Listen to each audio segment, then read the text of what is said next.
Is Sony and Canon in trouble? Panasonic just released the new Lumix S5 Mark II and Lumix S5 Mark II X, and there's one key feature that's actually probably gonna make this game over for Sony and Canon. We did it!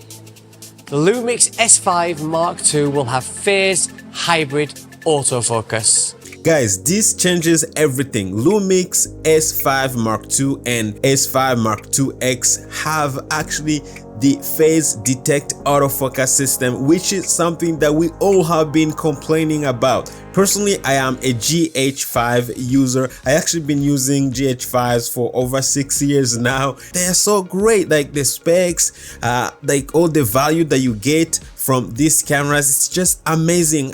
Panasonic has been doing a great job when it comes to camera specs, and when it comes to budget, they are actually the best. One of the reasons why I'm actually an all-time Panasonic user, it is because first of all, their cameras were affordable. Second, they were actually giving you good specs, 4K, 10-bit, full-size HDMI, you name it. If you have used their micro four third cameras, you know how inexpensive they are, and they deliver really good image quality and good specs. But there has been one major problem. People have been complaining because their autofocus hasn't been reliable. That's been a major problem.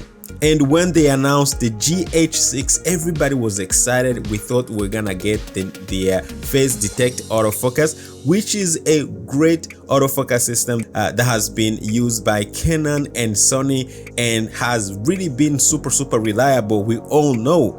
And a lot of people actually were about to switch, including me, because I've been using micro four third cameras. Even now I'm using my GH5 to shoot this video, and I was about to upgrade to full frame. And guess what? I was thinking about getting into Sony ecosystem. Why? Because of the autofocus. If you shoot weddings, or if you are a YouTuber, maybe creating content on YouTube or any other social media, you know, if you don't have somebody behind the camera kind of focusing you or tracking you, how important it is to actually have a great autofocus that can actually be reliable. If you shoot weddings, I know back in the day a lot of people used to be like, especially filmmakers, like, oh, I can use autofocus, it's not reliable. Not anymore, guys. If you need to get a nice gimbal shot with a blurry background and kind of have the subject in the middle in focus, follow your subject and keep tracking it, guys. Like, keep doing that motion and have your camera actually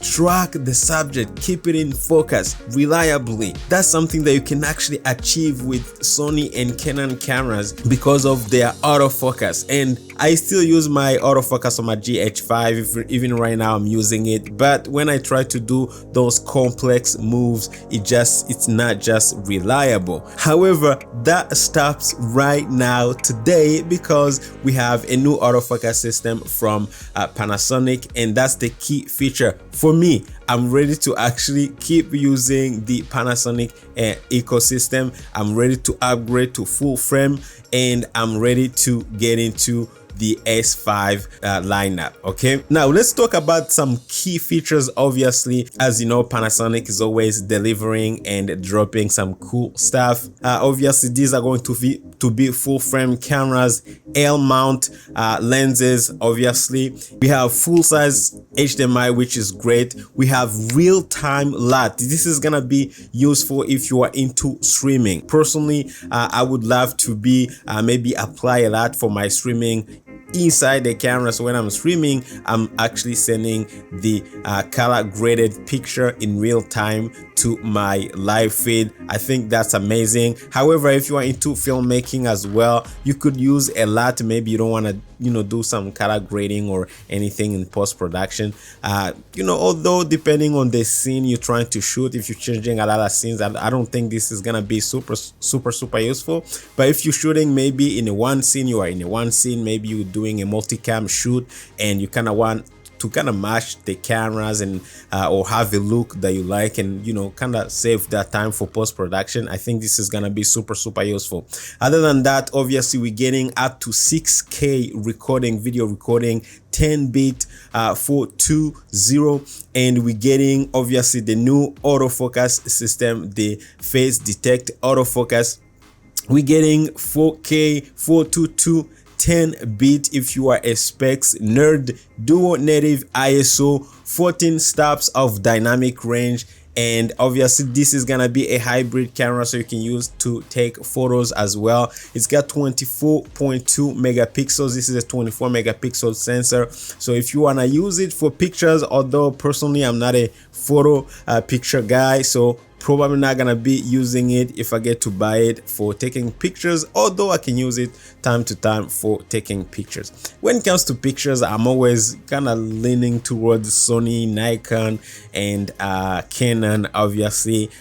But this is something to actually try out as well, maybe, and see. But I'm super excited mostly for the video specs. Now the S2X, I forgot to mention that you're getting 4K 60 frames per second crop. I think it's gonna, there's a crop on it for the S Mark II, but the S Mark II-X, I believe you're not gonna get any crop for 4K 60 frames per second. But other than that, you're getting 4.8K ProRes 422HQ 422 recorded over USB SSD. That's for the S Mark II-X, and on the top of that you're getting raw ProRes via HDMI. You're getting wireless and wired IP streaming, and on the top of that you're getting USB tethering to smartphones, and you are getting an all black design. So when it comes to pricing, as the time of recording this video,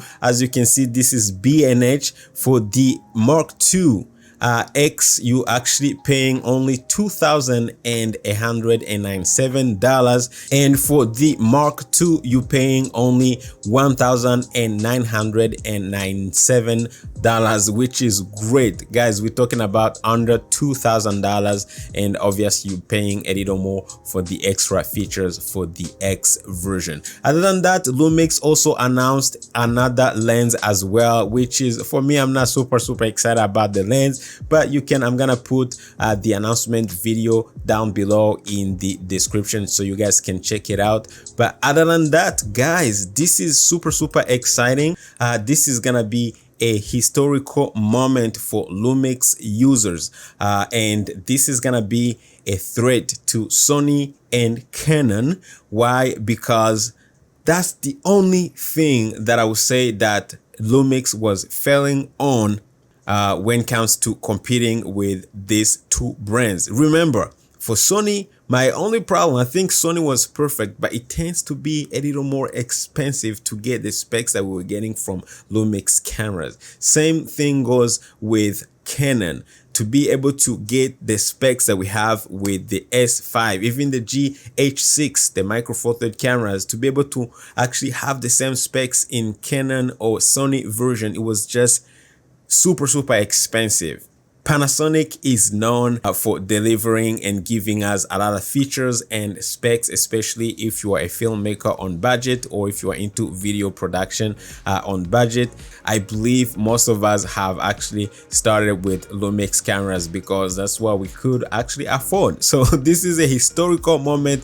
Will you be buying the new Lumix S5 Mark II or Mark II-X? One bonus thought, guys, imagine if Lumix was actually to release another micro four third camera that may happen to be maybe GH6 Mark III or GH7 with the same autofocus system, the one they announced today. And imagine the price maybe being $1,600, $1,700. I don't know what's gonna happen, but I feel like the future is bright. The competition is on, but I feel like Lumix is winning right now when it comes to video specs, autofocus, reliable autofocus. Now we have it. This is it, guys. Let me know. My name is Sam. You're watching Live Production Tips and Tools. Remember to subscribe if you are into video recording and live streaming. If you want to see me react live to the announcement of the Lumix S5 Mark II and Mark II X, I'll make sure I'll link it at the end. But other than that, I'll see you guys next time. Take care.